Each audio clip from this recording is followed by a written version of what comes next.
اور ان کی اون اور پشم اور بالوں سے تم اسباب اور برتنے کی چیزیں بناتے ہو جو مدت تک کام دیتی ہیں،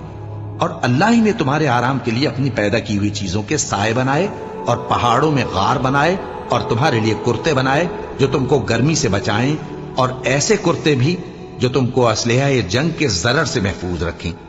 اسی طرح اللہ اپنا احسان تم پر پورا کرتا ہے تاکہ تم فرمانبردار بنو۔ پس اگر یہ لوگ روگردانی کریں تو اے پیغمبر تمہارا کام فقط صاف صاف پہنچا دینا ہے۔ یہ اللہ کی نعمتوں سے واقف ہیں مگر واقف ہو کر ان سے انکار کرتے ہیں اور یہ اکثر ناشکرے ہیں۔ اور جس دن ہم ہر امت میں سے ایک گواہ یعنی پیغمبر کو کھڑا کریں گے، پھر نہ تو کفار کو بولنے کی اجازت ملے گی اور نہ ان کے عذر قبول کیے جائیں گے،